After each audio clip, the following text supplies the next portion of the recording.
I'm Mike Vanbeek. I'm a sessional instructor in the Diploma in Turfgrass Management Program here at the University of Guelph.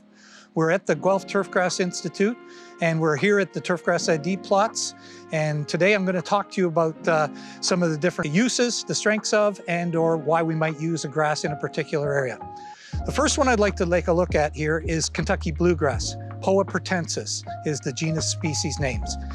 It is probably the most widespread cool season grass that you will find in home lawns across North America or in the Northern Hemisphere anywhere. It is a very resilient grass. There's many species, well over 200 varieties of this type of grass that can be applied for home use purposes. I would say most of the sod that you buy from a sod retailer will have predominantly Kentucky bluegrass in it. It is a strong grass for traffic, for drought applications, for wear and tear. It is a very popular grass for that purposes. Right here, I've pulled a plug out of the plot itself. This is the grass at a mowed height, and then we have also back there is Kentucky bluegrass at an unmowed height as well too. So you can see the consistency of the color. It's a good, strong, dark green color, which is very desirable in a home lawn. And it's just showing its growth more or less over there. You wouldn't obviously maintain a lawn like that, but this is more or less mowed probably at about 4 to 5 centimeters in height. So it's a very popular grass that way. And part of its strength is a structure that is called rhizomes that grow from the upper part of the plant underground and then will grow back up again. And this is a very strong attribute of Kentucky bluegrass that helps it fill in thin areas. So when you have a thin area that may be a result of drought or damage, these rhizomes will grow underground, grow up, and fill in those spaces quite nicely. So Kentucky bluegrass, a very popular grass for home lawns. So the next strip we're looking at here right now is Poa trivialis, which is roughstock bluegrass. It's in the bluegrass family, just like our Kentucky bluegrass over there, but you will find that this foliage of this plant is a much finer texture, the narrower leaf blade.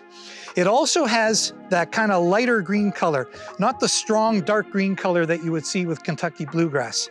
So if it is mixed in with Kentucky bluegrass, you'll see patches of this kind of yellow-green or lime-green color patches that are associated with it.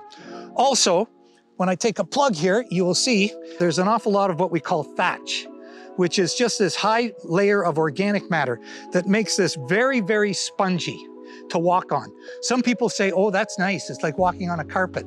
Yeah, it is, but it's not the most beneficial thing to have in a home lawn for long-term capabilities. So it's not the most desirable feature of it. One of the strengths that Poa trivialis, or roughstock bluegrass, has is that it has a slightly better shade tolerance than Kentucky bluegrass has.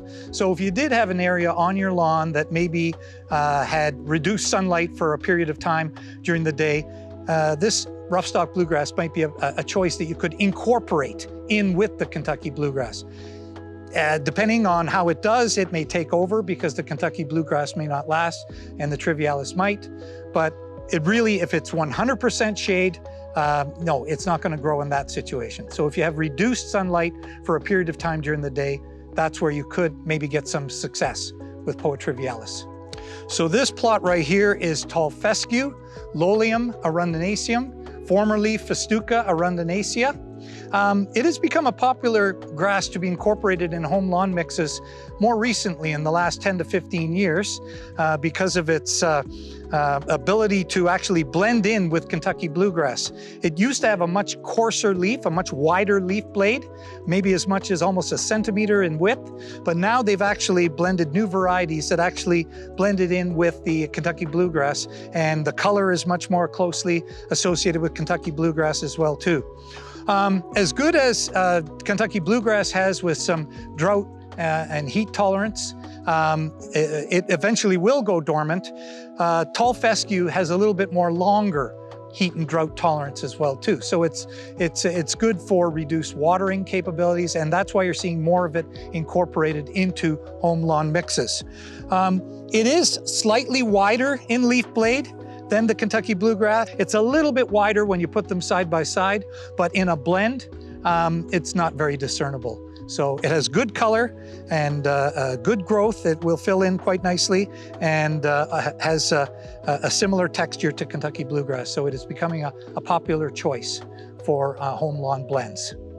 So this strip right here is perennial ryegrass. Lolium peren is the genus species, and it's a very desirable grass to incorporate in blends with Kentucky bluegrass as well too. You'll quite often see it mixed in on home lawn mixes. It's a very rapid germination. It will germinate in 3 to 5 days under maintained conditions where irrigation has been added to it. So it comes up very, very quickly. And if it's blended with Kentucky bluegrass, which does tend to germinate possibly a week later than the perennial ryegrass, it creates a space, and then the Kentucky bluegrass will fill in all the spaces around it. It is a very similar texture, similar colors depending on the variety that you pick. There is, not unlike the tall fescue, there is some more drought tolerance and heat tolerance, better than Kentucky bluegrass that you will see over time. So when you have a drought stress, you may see the Kentucky bluegrass go a little bit dormant, but what you will see is where the perennial ryegrass and or even the tall fescue would still be green for a period of time. Now, an extended drought would certainly cause them to go dormant as well too. But in a short-term drought, the Kentucky bluegrass might go dormant and you'll still have a little bit of perennial rye and some tall fescue, if that was part of your blend, still being green. So there's some aesthetic qualities associated with it that way. Perennial rye, popular type plant to include in home lawn blends.